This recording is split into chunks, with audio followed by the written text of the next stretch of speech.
When protests over the killing of George Floyd swept across the U.S. in 2020, Los Angeles-based multimedia journalist Cerise Castle went out to cover the uprisings that filled the streets of her city. Police armed with so-called less lethal weapons clashed with protesters. One of the officers fired a rubber bullet directly at her. Although I identified myself as press, I was shot, and the resulting injuries landed me in the hospital. While I was bedridden, I started researching the history of the gangs in the Los Angeles County Sheriff's Department. Cerise Castle thought she had material for one article, but as she continued to dig, she found more and more evidence linking killings by police to deputy gangs. After several legacy news outlets turned down her pitches, her work appeared as a 15-part series published by nonprofit community journalism project Knock LA.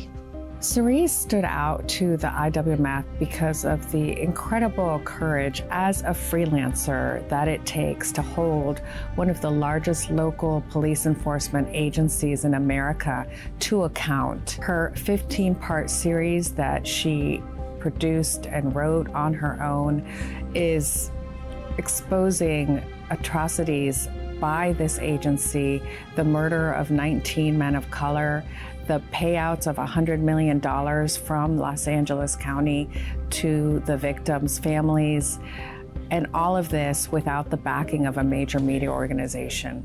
Since her series appeared, it sparked community engagement on the issue of police deputy gangs and led to public hearings before a civilian oversight commission.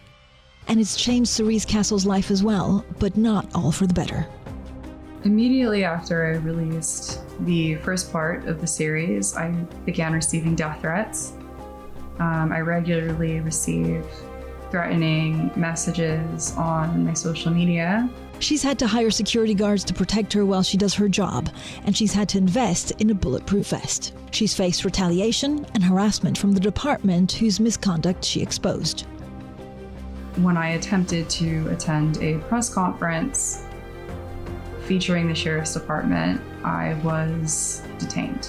It's so critical to hold police departments to account and to fight the narrative that is coming from their communications agencies. And Cerise's example should really be used by other journalists to report on their own what they see police doing behind the scenes.